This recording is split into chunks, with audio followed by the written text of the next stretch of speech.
Okay. All right. We are recording. Well, hello, everyone in my healthy, happy living world. I am so grateful that you are spending time with us today.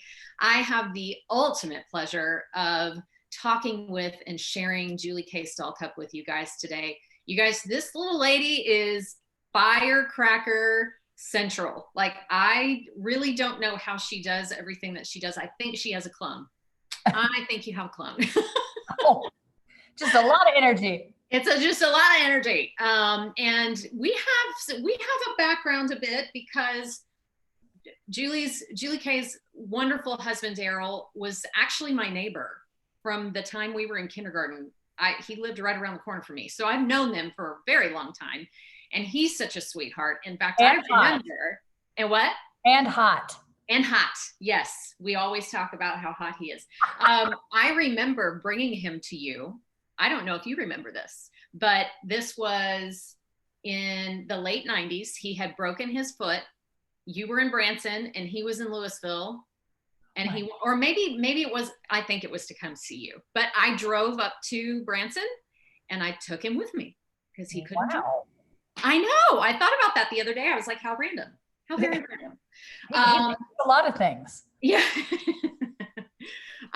So anyway, you guys, you know the drill. You know what these calls are about, but just in case you don't, I've been networking and I've been meeting so many amazing people in the last 2.5, 3 years. And I feel like it's part of my responsibility to share these stories with my network and everybody else's network, so that if there is value that can be gleaned from these interviews and maybe somebody is led in a direction that really helps to change their life in a positive and happy and healthy way, then I feel responsible to get that information out. So that is why I'm interviewing Julie Kay today, because she just announced her brand new podcast and I'm thrilled about it because it's called A Dose of Joy with Julie Kay. A Dose of Joy with Julie Kay. And if any of you have actually seen Julie Kay online on social media, you know that this is what she's about. She's about living her life intentionally with joy every single step of the way, no matter what happens. Because as she knows, and as a lot of the rest of the world should take suit, if you live your life intentionally with joy, everything turns out, everything aligns. It all falls in place. It all falls in place. So I absolutely love that. And I'm here to introduce Julie Kay and say thank you for coming on with me today. I know you've got my pleasure. All kinds of stuff going on. Okay, so tell me, I'm just going to go through some questions. We're going to ask a couple of questions and we'll see where it goes. So where did you grow up? I grew up in North Little Rock, Arkansas. It's right over the bridge from Little Rock, Arkansas. It's called Dogtown. It is really small. I truly I would never have wanted to be raised or my roots for it to be anywhere else but there. Honestly, unbelievable. Okay. And so from what I see online, you are actually not living there now, but you're going back close there? Tell me about that. Okay. So I graduated high school and wanted to be dance professional. So I went to Missouri where I met Daryl and we danced in Branson. Then we moved to Vegas. Then we moved to Los Angeles. And after we've had the studio for about 15 years, but I feel like I've been here for a little over 20 years. Wow. Daryl and I've been together for 22 years. So after the pandemic happened, I just said, look, 5 hours, your hometown's Dallas. So let's move to Little Rock. We've got family businesses there still. Let's go back to my roots. We've never lived in Arkansas and I really want to get close to my family. That way we can be close to your family. And so we're going to move to Little Rock, which is the capital of Arkansas. And it's just right across the bridge. I'm going to say maybe 12 minutes at the most from where. Oh my goodness. When was the last time besides going back to look for a home, when was the last time you were back to visit? And I never even actually looked at my home before purchasing it. My brothers bought it. Wow. That's pretty cool. Daryl actually went back for the inspection. I've never seen this house that we're moving into ever. Whoa. But that's the kind of person that I am. I'm like my brother, his husband is an amazing interior designer. Like honestly, So he was like, he designed this house. He picked out these curtains. No, but he's so talented and so incredible. So when I said I was moving home, they started to look, and then Daryl was like, "Well, can I go home and like look at it during the inspection?" I'm like, "Sure, why Yeah. not?" Yeah. Oh, So that's awesome. yeah, so I'm moving to Little Rock is going to be it's going to be a change because Los Angeles is so massive. But I've gained my experience. I've gained my California wings. I've raised 3 children here, and I'm ready to not slow down, but have a more simpler life, so I can create even more incredible things. If that helps. Yeah. Yeah. Oh, I completely understand because we moved from California back to our hometown in North Dallas. Well, not the hometown, but we're around where Daryl and I grew up actually. Love And it. so I'm 20 minutes away from my parents. And it makes a huge difference to be Yeah. able to just pop over there if you need to, Mhm. instead of it being, well, we've got a week at Christmas time. Let's 3 days. jam it all in, you know? And both of my parents, I want to tell you, are deceased. My dad died when I was a senior in high school, and my mother died. Zeta's 11, so she died. I think it'll be 12 years this Wow. coming February. I'm not really good with timeline, especially COVID. It made me dumb. Yeah. Like I don't even know what I'm living in. I'm sure everybody else feels the same way. I'm like, I don't know what What day. day is it? I have no idea. I have no idea what day it is. Oh my goodness. Okay, so well, that's great that you're going to be able to go back. And how many brothers and sisters do you have? I have 3 older brothers. My oldest brother was born on November 9th, and then 18 years later, I was born on the 10th. So my mom had my Wow. oldest brother, then 15 months later had twins. They were lying on top of each other. That was one heartbeat. They didn't know that they were actually having twins. And so then I'm pretty much an only child. But you know, after my mother died, we were actually, well, right as my mother was dying, I said, "What do you want?" She was like, "For y'all to be happy and to just love each other." And honestly, like when you say sibling like perfection, I mean, I said I would be the matriarch of the family and that we will always be close. So I can't even tell you the excitement about us moving home and then being able to enjoy my 3 children and take them fishing. Let's go cooking. I found a recipe. Sorry, I know I'm going off. I found a Go. recipe for my grandmother's buttermilk pound cake. And it's like, I want to do that with my brothers. Like we've never had that kind of time together where it's like, let's make grandmother's pound cake or divinity or cinnamon rolls, or I've just never had that. And you know Yeah. what?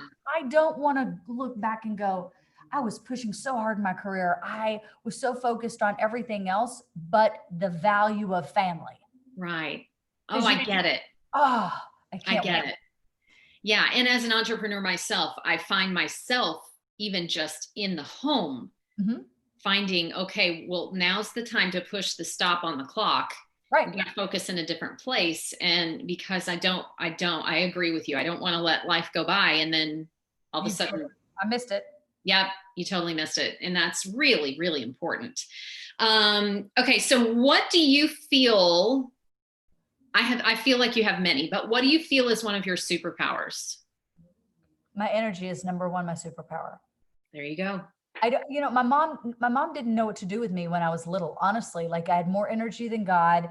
She had just raised 3 boys. She was absolutely exhausted. She had me when she was 38, which is not old. I don't want to say that, but back in the day, it was older.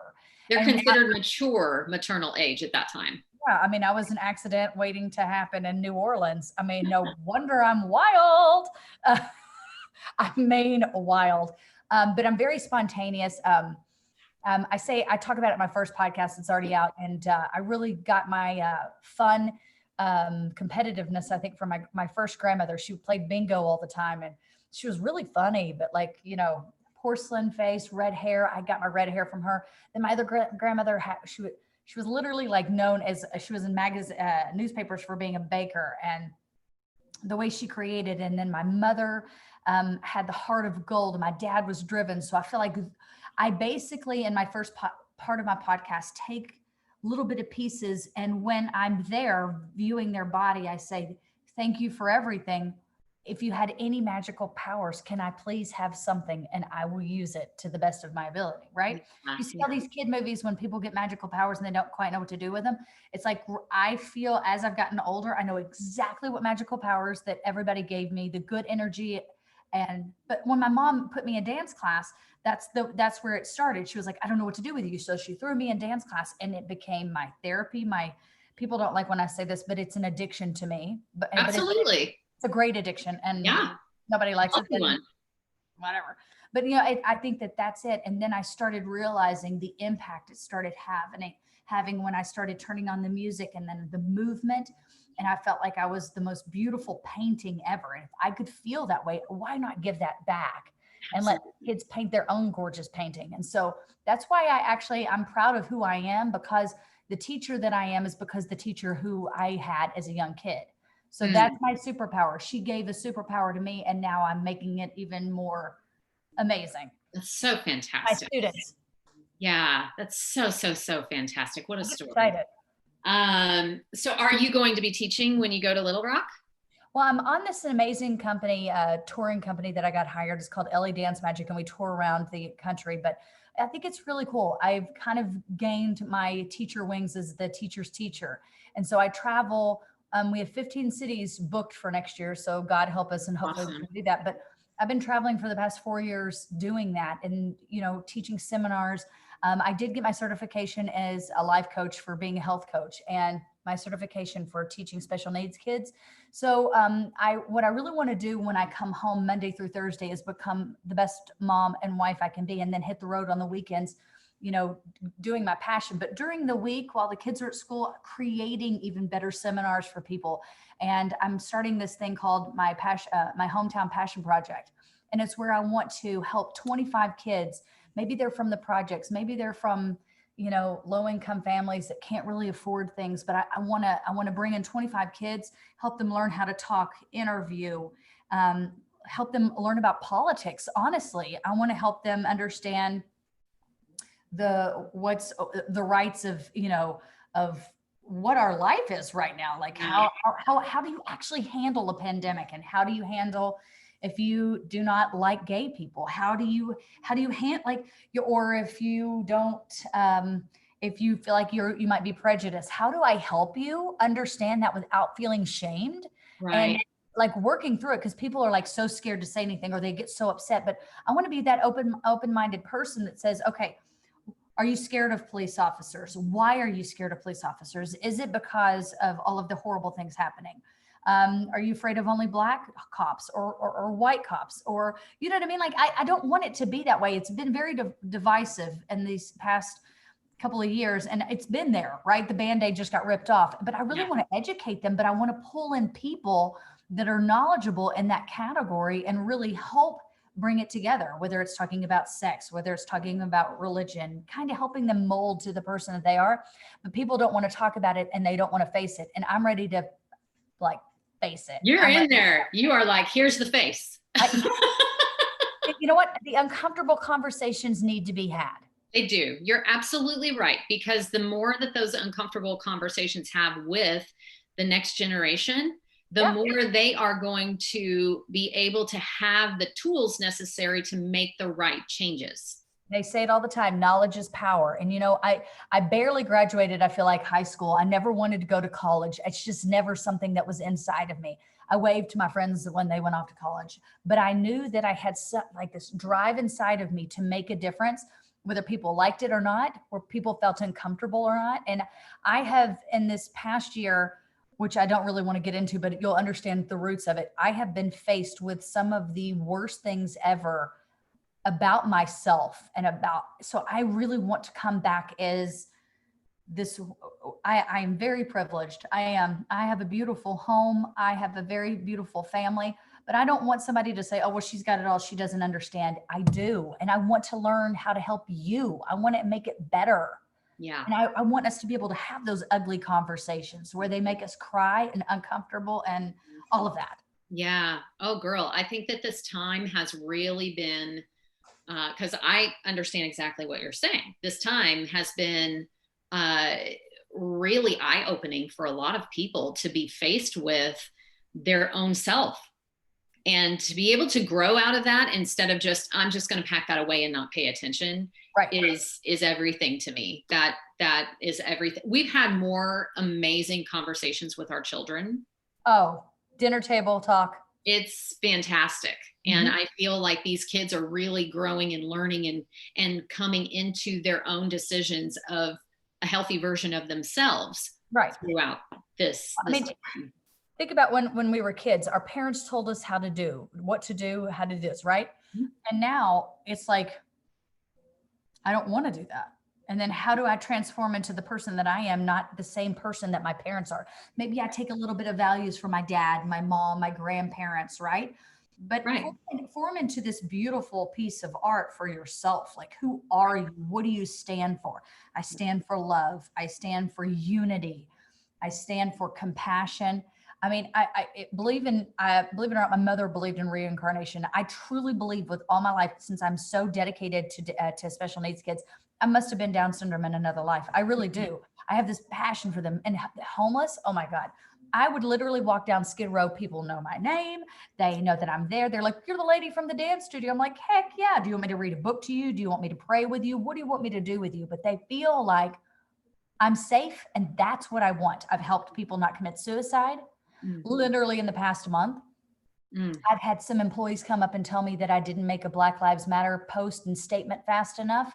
I've had people come up and like rip out my soul and me go, instead of getting mad, let me figure out how to learn. Yes. What is my lesson learned? Yes. Yes. And my dad said it was the weirdest thing. My brother and I were talking about this. If I can't teach you, I want to learn you. I think that is the coolest thing ever. Because when I was a kid, I was like, what? I want to learn. But I want to learn who you are instead of teaching you all the time. Let me learn. I want to learn, but then I can also help teach you instead of like enforcing it, right? Shoving it down your throat. Right. Ooh, that's good. That's real good. I love that. I love that. Well, you kind of answered the next question, and one is, what is one of the one things that you've found that you love about this special time in our lives? And that is this ability to just grow, this ability to knock down walls, to really look at yourself stripped down and ugly and say, what are the things about me that I love, and how can I enhance those? And how can I help others enhance it? I love that. I love that. I love that.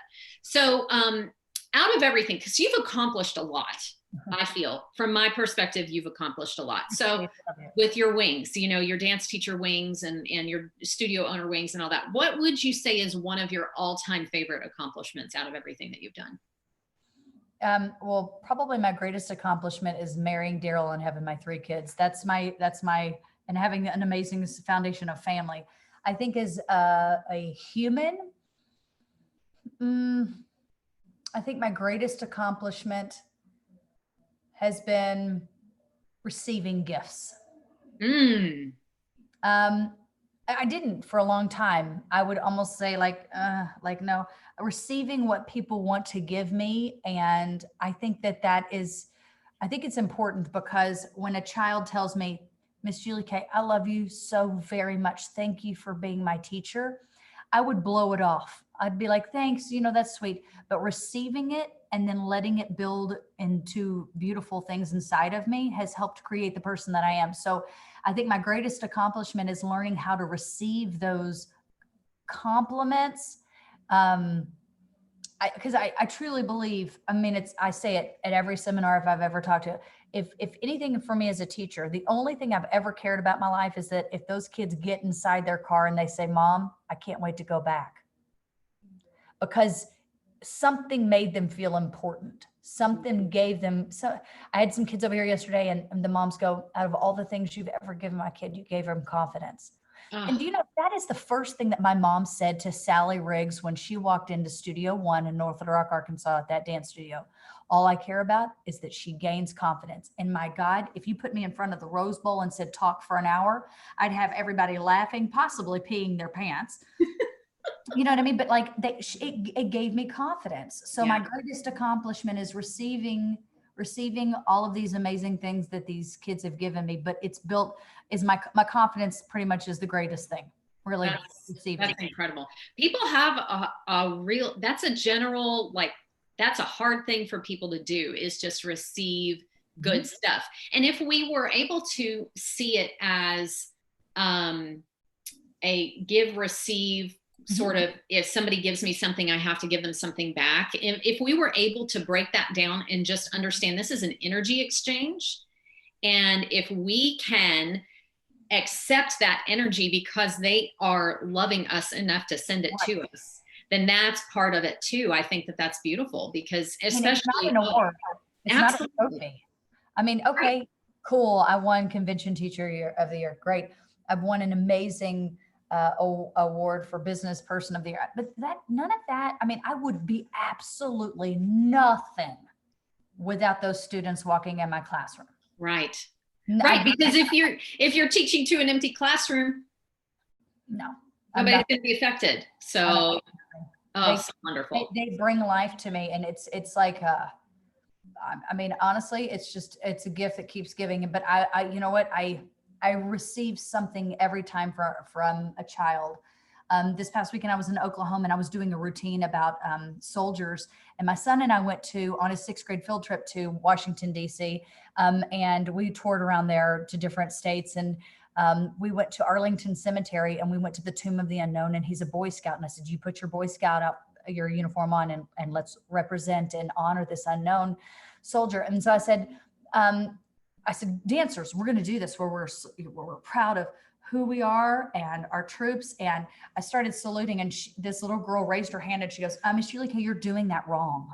And I said, well, please tell me. She goes, you're covering up your whole eyebrow. It should be to the corner. And I was like, oh, I should have known that. Like, the child must have been 9 years old. And I said, you know what? I am so glad that you taught me that. I learned something brand new today. And then at the very end of the entire dance, she goes, hey, I just wanted to let you know, thank you for fixing that. But my dad was also a soldier, but he died. And she is a very young girl. And I literally was like, oh, I've thought about it every day. I cried on the plane and I was like, I will never salute incorrectly again. Like, I just put it up there. You know, I guess I should have paid attention to those details, but I love that 9-year-old kid, I was like this. Oh my God. Yeah. That's a gift.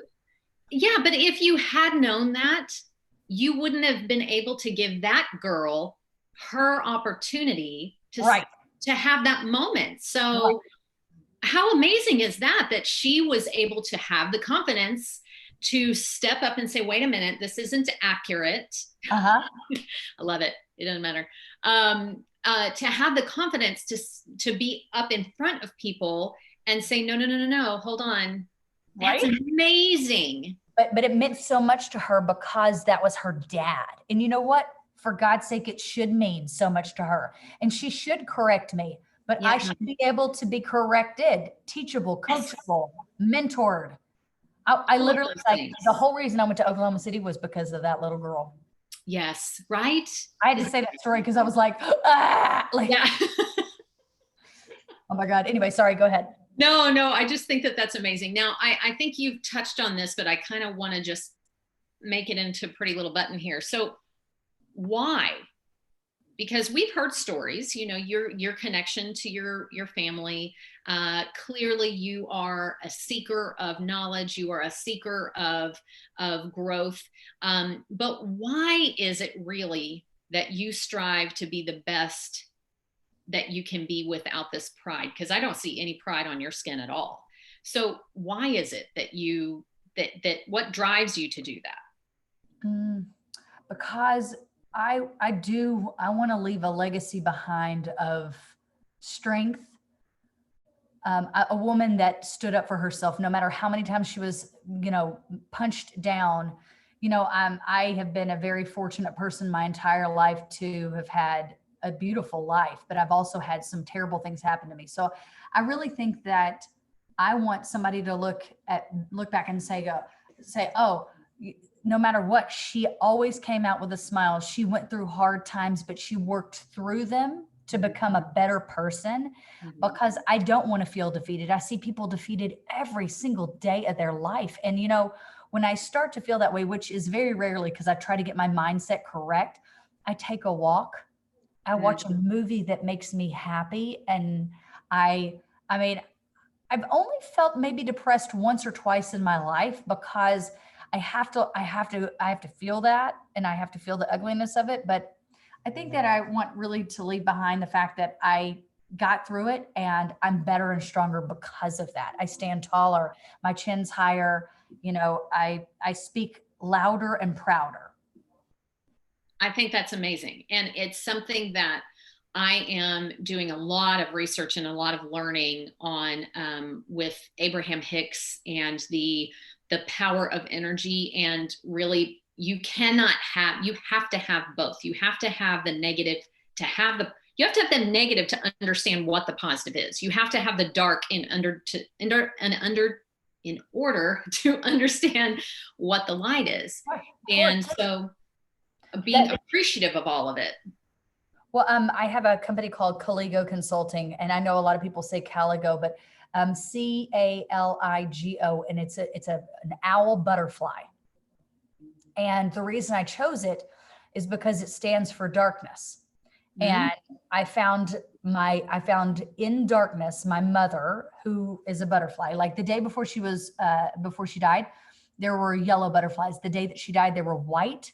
And so when I found all of these meanings of these butterflies, I called my company Caligo Consulting, because people come to people when they're dark and heavy and they need help. And I want to be that light. Oh, I love that. But if you have to look up this butterfly. It is the coolest thing you've ever seen. And when the wings flip open, it looks on the corner, the very bottom are owl eyes. And it's just like, focus on the light. The darkness will help you grow. Yeah. Oh, it's I love cool. that. Man, I love that. That's fantastic. That is fantastic.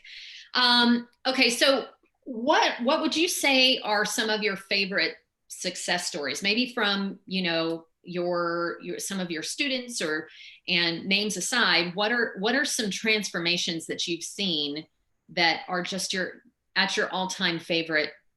Those are the things that you can bring up in your memory that help you to keep going down your path. I had this student, her name is Chelsea Scavron, and she loved dance. It wasn't going to be a part of her life after, I don't think. She was so smart and wanted to go to college. She wrote me a letter and saying, out of all the things I think I've learned in my life, I learned the most from dance. So thank you for that. That's a huge success story for me as a teacher, that she got off to college, that she left, and that it still stuck with her. Yeah. So when people come back and they say, thank you for giving me what you gave me. You didn't teach me just about dance. You taught me about life and how to accept it and live it to its fullest. Right. I taught Billy Ray Cyrus a long time ago, before Dancing with the Stars, right in there. And his daughter, Miley, and Noah was a student of mine. Miley was not, but Billy Ray and I were sitting down one day and I was helping him with dance, but we sat down, we talked about our dads, and he said, the greatest accomplishment I've ever had is such a strong family. And we connected so strongly on that day. But the fact that one of my successes, I think, is being able to dig deep and help them feel the most comfortable that they can feel, that they can share stories with me, that it doesn't have to be about Dancing with the Stars. It can be about building friendships, and it can be about the comfort of a conversation. Absolutely. And I think that's important. Julia Butters, who was in Once Upon a Time in Hollywood, her mom, she's been my student for 1,000 years, even though she's like 11. And literally, we finished our holiday show last year, and I mean, she just, she's an American housewife. She does all this crazy stuff. She was like, Miss Julie Kay, thank you for loving me. And I'm like, ooh, that's a success story. Yes. Some child felt loved. Yes. Yes. I mean, and her mom said, she feels so safe and confident with you. We're going to go spend time together next weekend together at a park. And, it's not about her celebrity status. It's that Miss Julie Kay loves me, and she still calls me Miss Julie Kay. And that's important, because it is important. There are people in my life that, I'm 45 years old and I still call them Miss and Mr. because that's what was built, that was taught to me. So I think that that's a sign of respect. I think that's wonderful. Okay. So since we're digging deep and we can get into the darkness, what would you say is one of your failures or your learnings? Because I like to say learning, not failure. No. I agree with you. I think that one of my biggest lessons learned. Yes. Is that before I really wanted to go into life coaching, not to make money, but to learn about myself. I think that I am before that, and I'm working on it. I'm a terrible listener. I'm trying to fix people before they even finish their conversation. So I never really listened to fully what you were saying. So I think that that's what I want to do is I want people to be heard and I want to listen better so I get the full picture better. Because the Yeah. problem is I'm a fixer and a doer like my mom was, and that I don't like that about myself, but I'm growing.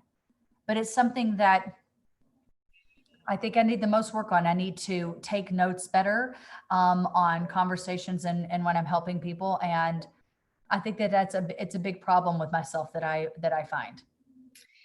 That is when we have the tools to help people. Mm-hmm.